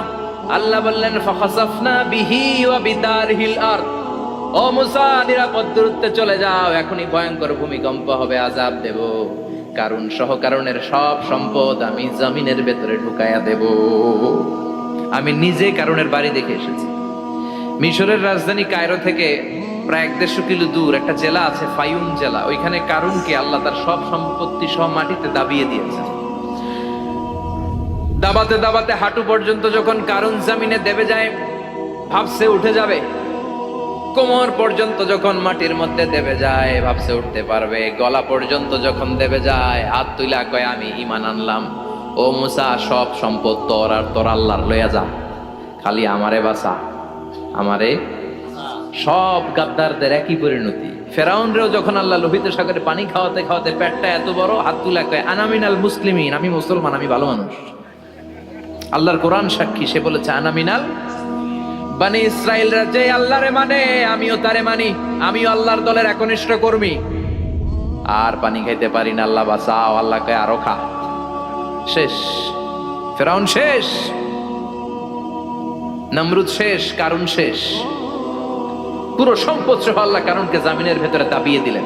এজন্য সম্পদ যাদের বেশি, যাকাত দেওয়ার দরকার আছে না নাই? দারিদ্রতা বিমোচনের জন্য যাকাত দিবেন। যাকাতের শাড়ি লুঙ্গি এইভাবে না, অনেকে কিন্তু দেয় জাকাতের শাড়ি, জাকাতের লুঙ্গি, জাকাতের গামছা, এরকম ডাকাইত আছে না নাই? বাংলাদেশে এমনও হয়েছে জাকাতের শাড়ি দিবে বলে সে পত্রিকায় নিউজ করেছে, আর ওই শাড়ি আনার জন্য শাড়ি দিবে 5,000 মানুষ এসেছে 5 লক্ষ। পদপৃষ্ঠ হয়ে 11 জন নারী এক জায়গায় মারা গিয়েছে। কিয়ামতের দিন আল্লাহ বিচারের কাঠগড়ায় এই বিজনেস ম্যাগনেটকে দাঁড়িয়ে সেদিন জিজ্ঞাসা করবে যে কেন তুই এদেরকে কষ্ট দিয়েছিলি, চিল্লা এখন ঠিক কিনা? এদের মৃত্যুর দায়ভার এই শিল্পপতি এড়াতে পারবে না। জাকাতের শাড়ি, জাকাতের লুঙ্গি বিতরণের জন্য আল্লাহ তোমারে ধনী বানায় নাই। ধনীদের দায়িত্ব হলো গরিবের হাতে সম্পদ পৌঁছে দেয়া। ওফি আমওয়ালিহিম হাক্কুন লিসাইলি ওয়াল মাহরুম। গরিব আমার কাছ থেকে সম্পদ আর জাকাত নিয়ে সে আমার প্রতি করুণা করেছে। আমি জাকাত দেই বলে আমি কোনো দয়া দেখাই নাই। কথা বুঝতে পেরেছেন? আইডিয়াটা ক্লিয়ার করে নেন। জাকাত দেয়া আমার জন্য কি? কথা বলেন, ফরজ। আর যে জাকাত নেয় তার জন্য জাকাত খাওয়া কি ফরজ? আমি গরিব মানুষ, আমি জাকাত খাবো না, না খাইয়া থাকুম, রোজা রাখুন। কথা কন। আমার যে জাকাত নেওয়া লাগবে এমন কোনো কথা নেই, কিন্তু আমি যে ধনী আমার দিতেই হবে, এটা ফরজ। তার মানে আমি দিয়ে আমি দয়া করি নাই, ও নিয়ে আমারে বাঁচাইয়া দয়া করে গেছে। চিৎকার করে বলো ঠিক কিনা? ইসলাম বলে রাস্তার এক পাশে পাঁচতলা আর এক পাশে গাছতলা, এটার নাম ইসলাম না। ওফি আমওয়ালিহিম হাক্কুন লিসাইলি ওয়াল মাহরুম। খেটে খাওয়া মানুষ, সুবিধা বঞ্চিত মানুষদের দ্বারে যে তুমি জাকাতের টাকা পৌঁছে দাও। জাকাতকে ফরজ করা হয়েছে দারিদ্রতা বিমোচনের জন্য। আপনি শাড়ি লুঙ্গি দিলে কি হবে? ওরে শাড়ি দিচ্ছেন দুপুরে, রাত্রেবেলা ও আরেক জায়গায় লাইন ধরে আছে, বিরিয়ানির প্যাকেট দিতেছে ওইখানে। কথা কন। সারাটা বছর ও জাকাতের টাকা নেবে, ওর কিচ্ছু হবে না। বরং এমন কিছু তাকে করে দিতে হবে যেটা দিয়ে সে ফ্যামিলি লিড করতে পারে। একটা সিএনজি কিনে দেন, ওই ফ্যামিলিতে কোনো যুবক থাকলে সিএনজি চালায়া, অটো চালায়া ফ্যামিলিটারে চালা। একটা টঙের দোকান করে দেন, চায়ের দোকান, চা বিক্রি করে ফ্যামিলিটারে চালাবে। অস্ট্রেলিয়ান একটা গাই কিনে দেন, গরুর দুধ বিক্রি করে তার ফ্যামিলি চলবে। কিংবা মাছের একটা খামার করে দেন, মুরগির খামার করে দেন, ঠিক কিনা? ওমরে ফারুক বলতেন এমন ভাবে জাকাত দাও যাতে করে যাকে জাকাত দিয়েছে জীবনে কোনোদিন সেজন্য আর কারো কাছে যে হাত পেতে জাকাতের জন্য দাঁড়িয়ে না থাকে। এই বিধানটা কার? এজন্য আল্লাহ বললেন আলহাকুমুত তাকাসুরু হাত্তা যুরতুমুল মাকাবির। দুনিয়ার লোভ লালসা তোমাদের কমবে না যতদিন না তোমরা কবরে ঢুকো। কার কথা? চিল্লায় বলেন কার? এজন্য দুনিয়ার প্রতি যে আমাদের লোভ, এটা কি বাড়াইতে হবে না কমাইতে হবে? এই দুনিয়ার জীবন এটা ক্ষণিকের। আমাল হায়াতুদ দুনিয়া ইল্লা মাতাউল গুরুর। এটা ভোগের সামগ্রী, আজ আছে কাল না, এটা হাতের ময়লা। দুনিয়ার এই জীবনের দৃষ্টান্ত হচ্ছে চারটা স্বর্ণের টুকরা আর তিনটা লাশের মতো। স্বর্ণের টুকরা চারটা, চিৎকার করে বলেন তো কয়টা? লাশ তিনটা, জোরে বলেন কয়টা? অনেক অনেক আগের যুগের তিনজন যুবক জীবিকার তাগিদে তারা বের হয়েছে কর্মসংস্থান করে খাবে। পথিমধ্যে তারা গুপ্তধন পেয়েছে, স্বর্ণের বার পেয়েছে, তো বড় বড় চারটা পেয়ে তারা মহা খুশি। আমাদের আর কাজ করা লাগবে না, এগুলো বেচে আজীবন খাবো, সুখে থাকবো। তো তিনজন মিলে বললো চারটা স্বর্ণের টুকরা তিনজনের মধ্যে ভাগ করে দেওয়ার আগে একজন এক কাজ কর, বাজার থেকে কিছু রুটি নিয়ে আয়, খুব ক্ষুধা লেগেছে, খেয়ে নেই। একজন রে রুটি আনতে পাঠিয়ে দুইজন মিলে ভাবে ওইটারে যদি মেরে ফেলতে পারি তাহলে তো তোর আর আমার মধ্যে কোনো ঝামেলা নাই। স্বর্ণের টুকরা কয়টা? তুই নিবি দুইটা, আমি নেব দুইটা। আর যেটারে রুটি আনতে পাঠাইছে ওইটা মনে মনে ভাবতেছে রুটির মধ্যে বিষ মিশাই নিয়ে যাব। কি মিশাবো? বিষ খাইয়া ওইটা শেষ, সবগুলো আমার। তো বিষ মিশায় নিয়ে আসছে, আর আগের পরিকল্পনা অনুযায়ী এই দুইজন মিলে তাকে নৃশংসভাবে হত্যা করেছে। হত্যার পরে কয় প্রচন্ড ক্ষুধা লাগছে, লো আগে খায়া লই। দুইজন মিলে বাজার থেকে আনা বিষ মাখানো রুটি খেয়ে ওই দুইটাও শেষ। স্বর্ণের জায়গায় স্বর্ণ পড়ে আছে, স্বর্ণগুলো নেয়ার মতো মানুষ আর নাই, ঠিক কিনা? এজন্য মানুষের এই চাহিদা কমবে না। বিষ্ণু বলেন লাউ আন্না লিকুল্লি ইবনে আদম ওয়াদিয়ান মিন যাহাব আহাব্বা আই ইয়াকুনা ইলাইহি ওয়াদিয়া। আল্লাহ প্রত্যেককে, আমাদের প্রত্যেককে যদি একটা করে স্বর্ণের পাহাড়ের মালিক বানিয়ে দেয়। কয়টা করে পাহাড় দেখছেন কোনোদিন? কই দেখছেন? চিটাং গেছিলেন? এই চট্টগ্রামে গেলে দেখা যায় কি পাহাড়। এই একটা পাহাড় স্বর্ণের, এক একটা স্বর্ণের পাহাড়ের মালিক যদি আমাদের এক একজনকে বানায় দেওয়া হয়, এরপর আমরা চাবো আরেকটা স্বর্ণের পাহাড়ের মালিক কেমন করে হওয়া যায়। আচ্ছা বলেন তো, একটা স্বর্ণের পাহাড় আমার 14 পুরুষ বিক্রি করে খাইলেও শেষ করতে পারবো এটা? তো আরেকটা কেন লাগবে আমার? ওয়ালাই আমলা আফাহু ইল্লা তুরাব। বিষ্ণু বলেন কবরের মাটি যতক্ষণ না তোর মুখে না ঢুকবে তোর এই চাওয়া চাওয়া খাই খাই স্বভাব বন্ধ হবে না। এজন্য আল্লাহ বললেন আলহাকুমুত তাকাসুরু হাত্তা যুরতুমুল মাকাবির। দুনিয়া তোমাদেরকে গাফেল বানিয়ে দিয়েছে, গাফলতি কমবে না যতদিন না কবরে ঢুকো। কবরে ঢুকা লাগবে, কবরে ঢুকা লাগবে না? কবরে আমাদেরকে যেতেই হবে, যেখানেই থাকেন। কবরের প্রশ্ন আছে না নাই? অনেকে বলে হুজুর বিমান হামলায় মারা গিয়েছে, বিমান জ্বলে পুড়ে ছাই হয়ে গিয়েছে, তার কবর কোথায়? তার আত্মাটা যেখানে আছে ওই জায়গায় প্রশ্ন আছে না নাই? অনেকে বলে হুজুর সাগরের মধ্যে পড়ে মারা গিয়েছে, তিমি মাছ খেয়ে ফেলেছে, তার কোনো অস্তিত্ব নাই, কিন্তু তার রুহুটা আছে না নাই? প্রতিটা রুহু সংরক্ষণ করে কে? প্রত্যেকটা আত্মা আল্লাহর কাছে সংরক্ষিত থাকে। প্রতিটা রুহু, প্রতিটা মানুষ মালাকুল মাউতকে দেখতে পায়। আপনিও দেখবেন, আমিও দেখব। মুমিনদের কাছে এসে মালাকুল মাউত একজন যুবকের বেশে সাদা ধবধবে জুব্বা পরে সুগন্ধি মেখে মুমূর্ষু ব্যক্তির শিয়রে বসে বসে বলে, ইয়া আইয়াতুহান নাফসুল মুতমাইন্না, হে প্রশান্ত আত্মা, উখরুজি ইলা মাগফিরাতিল্লাহি ওয়া রিদওয়ানি, আল্লাহর ক্ষমা আর দয়ার দিকে বের হয়ে আসো। বলা মাত্রই মুমিনের আত্মাটা স্মুথলি বের হয়ে আসে। কাফান মিন আকফানিল জান্নাহ, হানুত বিন হানুতিল জান্নাহ, জান্নাত থেকে আনা সুগন্ধি কাফনের মধ্যে পেঁচিয়ে তিনি রূহটাকে নিয়ে ইল্লিনে চলে যায়। সরাসরি দেখে মালাকুল মাউতকে। আর যারা ইসলাম বিরোধী, কোরআন বিরোধী, তাদের সামনে এসে মালাকুল মাউত ত্রাস সৃষ্টি করে। আগে ধমক। হাইওয়েতে মাঝে মাঝে ডাকাতি হয় না? বাসগুলোর মধ্যে যখন ডাকাতি হয়, বাসে থাকে 50 জন, ডাকাত ঢুকে 5 জন, এই 5 জনের ভয়ে সবগুলো পেশাব করে দেয়। কারণ ত্রাস সৃষ্টি করে। এসেই চাইনিজ কুড়াল দিয়ে আগে কুবায় দেয় 4-5 জনের। রক্ত দেখে কি দেওয়ার সব আগে রেডি করে রাখে। মালাকুল মাউত এসে কাফের নাস্তিক মুশরিকদের সামনে সেরকম একটা ত্রাস সৃষ্টি করে, ভয়ে লোকটা কাঁপতে থাকে। ওর কাছে ভদ্র ভাষায় কথা বলে না, সুন্দর জামা পরে আসে না, কালো কুচকুচে চেহারা, ভয়ঙ্কর একটা রূপ নিয়ে, আকৃতি নিয়ে ইসলাম বিরোধীদের মাথার সামনে আসে, দুর্গন্ধযুক্ত চেহারার দেহ নিয়ে ধমক দিয়ে বলে, ও পাপাত্তা, ইয়া আইয়াতুহান নাফসুল খাবিসা উখরুজি ইলা গাদাবিল্লাহ, হে পাপাত্তা, আল্লাহর রাগ, ক্রোধ আর গজবের দিকে বের হয়ে আয়। মুমিনের আত্মা বলার সাথে সাথে যেমনি মুমিনের দেহ থেকে বের হয়ে জান্নাতি কাফনের ভেতরে ঢুকে, কাফেরদের আত্মাও কি এরকম তাড়াতাড়ি বেরোতে চায় নাকি? কাফেরদের আত্মা বেরোতে চায় না। ডানে দৌড়, বায়ে দৌড়, সামনে দৌড়, পেছনে দৌড়, আহা দৌড়াদৌড়ি করে। মালাকুল মাউত এটাকে টেনে হিচড়ে, একটা জীবিত ছাগলকে জবেহ না করে, জবাই না করে, তার চামড়া উল্টার দিকে টেনে হিচড়ে বের করলে ছাগলটা যত কষ্ট পায়, এর সে কমসে কম 70 গুণ বেশি কষ্ট দিয়ে কাফের মুশরিক আর গাদ্দারদের রূহ কবজ করা হয়। আল্লাহ এই পরিস্থিতি থেকে তুমি আমাদের বাঁচাও। মুমিনদের রূহ যেমনি কবজ হয়, ওইভাবে রূহ কবজের ব্যবস্থা করে দিও। ইমানের মৃত্যু নসিব করে দিও, শাহিদি মৃত্যু নসিব করে দিও। আমাকে শহীদ করে সেই মিছিলে শামিল করে নিও, যে মিছিলের নেতা মীর হামজা, খুবাইবে খাব্বাব, আল্লাহর কাছে ছিল অতি প্রিয়, শামিল করে নিও। আমাকে শহীদ করে সেই মিছিলে শামিল করে নিও। পড়েন আমিন। আরো জোরে পড়েন আমিন। তার মানে বিমান দুর্ঘটনায় হোক, কিংবা লঞ্চ ডুবিতে হোক, কিংবা আগুনে পড়ে হোক, কিংবা আত্মঘাতী হামলায় হোক, যে যেখানেই মারা যায়, কবরের 3টা প্রশ্ন তার জন্য আছে না নাই? ইসলাম বিরোধীদের জন্য প্রশ্ন 3টা, আপনারা যারা মুমিন তাদের জন্য 4টা। আপনাদের জন্য একটা বেশি, আলহামদুলিল্লাহ। কোন কবরে এসে প্রথম প্রশ্ন করবে, মুনকার নাকির যখন চলে আসবে, 40 কদম যখন আত্মীয় স্বজনরা লাশটাকে কবরের মধ্যে দিয়ে 40 কদম চলে যায়, তখনই ফেরেশতা চলে আসে। আহা, শেষ, সব শেষ।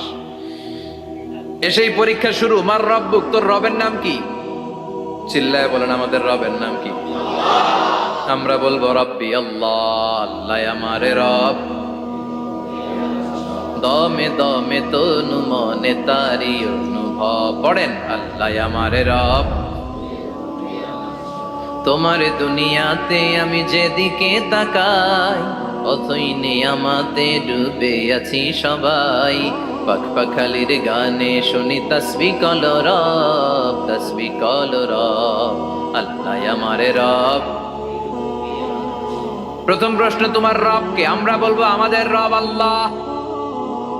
দ্বিতীয় প্রশ্ন, ওমা দীনু, তোমার ধর্মের নাম কি? আমরা কি বলবো? তৃতীয় প্রশ্ন, বিশ্বনবীর চেহারা দেখিয়ে বলা হবে আতারিফু হাদার রাজুল, এই লোকটারে চিনো নাকি? আমরা বলবো চিনি, আমাদের প্রাণের নবী, ঠিক কি না? চাঁদের চেয়ে সুন্দর তুমি নবী আমার কামলিহি ওয়ালা, দু জাহানের বাদশাহ তুমি প্যারা নবী সাল্লে আলা, চাঁদের চেয়ে সুন্দর তুমি নবী আমার কামলিহি ওয়ালা, ঠিক কি না? তিনটা প্রশ্নের যথাযথ উত্তর যখন দিয়ে দিলেন, আপনার জন্য অতিরিক্ত আরেকটা প্রশ্ন করা হবে, ওয়ামা ইলমুক, তোমার নলেজ কি? তিনটা প্রশ্নের উত্তর যে তুমি করতে পারলা, কিভাবে পারলা, কেমনে জানলা? নকল করে বলছো নাকি জেনে বুঝে আসছো? নকল হয় না? এখন তো পরীক্ষা চলতেছে বোধহয়। কি পরীক্ষা? এসএসসি পরীক্ষা। নকল হয়? কৃষ্ণপুরে নকল নাই না? এখন মনে হয় এগুলো একটু কমছে। একটা সময় ছিল অনেক নকল হইতো। পাঞ্জাবের ভিতরে নকল, পকেটে নকল, টুপির ভিতরে নকল, মৌজার ভিতরেও নকল। এমনকি মেয়েরাও নকল করে পরীক্ষার হলে আসে না নাই? স্কেলের মধ্যে লিখে নিয়ে যায়, হাতের মধ্যে লিখে নিয়ে যায়, ওড়নায় লিখে নিয়ে যায়, কাপড়ে লিখে নিয়ে যায়, আসে না নাই? ফেরেশতারা বলবে নকল করছো নাকি? কেমনে জানলা? তিনটা প্রশ্নের উত্তর তুমি কেমনে বললা? আল্লাহ তোমার রব, ইসলাম তোমার ধর্ম, এই লোকটা বিশ্বনবী, কেমনে চিনলা? আপনাকে তখন বলতে হবে আমি কোরআন থেকে শিখেছি, আমি হাদিস থেকে শিখেছি, আমি ইসলাম জেনে বুঝে মেনেছি, আমি আন্দাজে কোথাও ঘুরি নাই। চিল্লা এখন ঠিক কিনা? আপনাকে বলতে হবে, এজন্য শিখতে হবে, প্রতিনিয়ত ইসলাম সম্পর্কে জানতে হবে, আখের গোছাতে হবে, জীবনটাকে আলোকিত করতে হবে। চিল্লায় বলেন ঠিক কিনা? চারটা প্রশ্নই যখন হয়ে গেল, ফেরেশতারা বলবে আহলান ওয়া সাহলান ওয়া মারহাবান বিক, খোশামদেদ, কংগ্রাচুলেশন, খোশামদেদ, কংগ্রাচুলেশন। সব প্রশ্নের উত্তর তুমি পেরেছো। ফায়ুফসাহু লাহু কবরুহু ৭০ যিরান, আপনার কবরটারে ৭০ হাত লম্বা করে দেয়া হবে। ওয়ায়ুফতাহু লাহু বাবুন ইলাল জান্নাহ, আপনার কবর থেকে জান্নাতের দিকে দরজা খুলে দেয়া হবে। ওয়ায়ুলবাসু মিন লিবাসি আহলিল জান্নাহ, জান্নাতের দুইটা রেশমি কাপড়ের পোশাক এনে আপনারে পরিয়ে দেয়া হবে। আর বলা হবে নাম কানাউ মিলা আরুস, ঘুমাও, sleep, you should get some sleep now, তোমাকে লম্বা সময় পাড়ে দিতে হবে, ঘুমাও। কানাউ মিলা আরুস, যেমনি বর বাসর রাতে আরামসে ঘুম দেয়, বাসর রাতে যেমনি বর কনেকে নিয়ে মধুর ঘুম দেয়, তুমিও ঘুমাও, কেউ তোমার ঘুম ভাঙবে না। মালাক ইসরাফিলের, কিয়ামতের জন্য ইসরাফিলের সিংহায় যে ফুৎকার আছে, ওই ফুৎকার ছাড়া কোনো কিছুই তোমার ঘুম ভাঙাতে পারবে না। আলহামদুলিল্লাহ পড়েন। আল্লাহ আমরাও যেন চারটা প্রশ্নের উত্তর দিয়ে লম্বা একটা ঘুম দিতে পারি, পড়ে না আমিন। ওয়াম্মাল কাফির ওয়া আহলুশ শিমাল, আর ইসলাম বিরোধী যারা, তাদের সামনে আসবে মালাকান আসওয়াদান আজরাকান, কৃষ্ণ বর্ণের দেহ, নীলাভ বর্ণের দুটো চোখ, গায়ের রং কালো, চোখের রং নীল। দেখতে কেমন লাগে? আলিফ লাইলার ভূতের মতো। কথা কন, গায়ের রং কালো, চোখের রং নীল। ফেরেশতা দুইটা আসবে, এসে ত্রাস সৃষ্টি করবে, এসে বলবে বল তোর রবের নাম কি? মার রব্বুক। ইসলাম বিরোধী মুশরিক, কাফের, নাস্তিক এরা বলবে আমি জানি না আমার রবকে, আমি জানি না, আমি তো আজীবন শুধু চেয়ার করেছি, মদ খেয়েছি, আমি ধর্ষণে সেঞ্চুরি করেছি দুনিয়ার বুকে, আমি টেন্ডারবাজি করেছি, চাঁদাবাজি করেছি, আমি মাস্তানি করেছি, আমার দাপটে এলাকার ইসলাম প্রিয়রা বাসায় ঘুমাতে পারে না। আমি ছিলাম টেন্ডারবাজ, আমি ছিলাম গডফাদার, সন্ত্রাসীদের লিডার, আমি ছিলাম ডন 1 2 3 সব, আমি ছিলাম ডনের ডন, আমি ছিলাম মাস্তান, রংবাজ। রব টপ কি আমি তো জানি না। লাদ্রি লাদ্রি আমার জিজ্ঞেস করো না। আবার প্রশ্ন করা হবে ওয়ামা দীনুক, তোর ধর্মের নাম কি? বলবে লা আদরি, আমার কোনো ধর্ম নাই, আমার কোনো ধর্ম নাই, আমি শুধু মৌজ মাস্তিতে ছিলাম, আমি আনন্দ ফুর্তি করেছি, ইসলাম নিয়ে আমার মাথা ব্যথা ছিল না, আজীবন ইসলামরে আমি বাস দিয়েছি। চিল্লায় বলেন ঠিক কিনা? ইসলাম বিরোধীদের সাথে ছিল আমার চলাফেরা, আমার সব সাঙ্গপাঙ্গ ছিল গুন্ডা বদমাশ ইসলাম বিরোধী। রব কি, ইসলাম কি, এগুলো আমি জানি না। আমার এগুলো জিজ্ঞেস করো, ধর্ম কি আমি জানি না, আমি কিচ্ছু মনে করতে পারছি না। 3 নম্বর প্রশ্ন করা হবে, আতারিফু হাদার রাজুল, দেখো তো এই লোকটারে চিনো কিনা? কয় না, চিনি না, তবে মনে হয় এই লোকটারে দুনিয়ার বুকে আমি গালি দিতাম, এই লোকটার বিরোধিতা করতাম, ব্লগের মধ্যে এই লোকটার ব্যাপারে কুৎসা রটনা করতাম, এই লোকটার কার্টুন বানিয়ে আমি হিংসা ছড়িয়ে দিতাম, এই লোকটার ব্যাপারে আমি এলাকার মধ্যে অপপ্রচার চালাতাম। ফেরেশতারা বলবে তাই? এই ছিল তো ডিউটি। দাঁড়া, এখনই আমাদের খেলা শুরু, এখনই শুরু। ফায়ুতরাকু বিমাতারিকা মিন হাদিদ, লোহার একটা হাতুড়ি দিয়ে মাথা থেকে পা পর্যন্ত পিটানো হবে, পিটিয়ে ওর গোশতর হাড্ডিগুলোকে থেতলে ফেলা হবে। ওয়ায়ুকালু লিল আরদি ইলতাইমি, কবরের দুই পাশের মাটিরে বলা হবে এবার দুই দিক থেকে তোরা চাপ দে, চাপ দেয়া হবে, ধাক্কা ধাক্কি করেও সে সুবিধা করতে পারবে না। মাটি আস্তে আস্তে আস্তে আস্তে দেহের দুই দিকে লেগে এমন জোরে দুইটা চাপ দিবে, ফাতাখতালিফা আতলাউহু, তার ডান পাশের পাজরের হাড্ডি বাম দিকে ঢুকে যাবে, বাম দিকের হাড্ডি ডানে চলে যাবে। বিশ্বনবী বললেন এই হাতুড়ি দিয়ে পিটানোর শাস্তি, কবরের চাপ দেওয়ার শাস্তি চলতেই থাকবে হাত্তাল কিয়ামা, কিয়ামত পর্যন্ত। আল্লাহ এই কবরের শাস্তি থেকে আমাদের বাঁচাও। আমরা এই আযাব পেতে চাই না, আমরা যেন ঠিকভাবে কবরের 4টা প্রশ্নের উত্তর করে দিয়ে লম্বা ঘুম দিতে পারি। আল্লাহ তুমি তৌফিক দাও। এজন্য আল্লাহ বললেন, গোলাম দুনিয়া নিয়ে পাগল হয়ে থেকো না, এই দুনিয়ার জীবন আসল জীবন নয়, আসল জীবন হলো কবরের জীবন। জোরে বলেন ঠিক কিনা? এই জন্য মাঝে মাঝে কবরে যাবেন, কবরস্থানে দাঁড়িয়ে চিন্তা করবেন এই জায়গায় আমারও আসতে হবে। দিন যাবে, রাত আসবে, বৃষ্টি হবে, শীত আসবে, কেউ আমার দেখতে আসবে না, একা থাকতে হবে, একা, বড় একা, অন্ধকার, বড়ই অন্ধকার। ওই কবরের জীবনের সামান গোছানোর দরকার আছে না নাই? ওই কবরে সুখে শান্তিতে থাকতে চাইলে নামাজ পড়ার দরকার আছে না নাই? কোরআন পড়ার দরকার আছে না নাই? ছেলে মেয়েগুলোরে মানুষের মতো মানুষ করার দরকার আছে না নাই?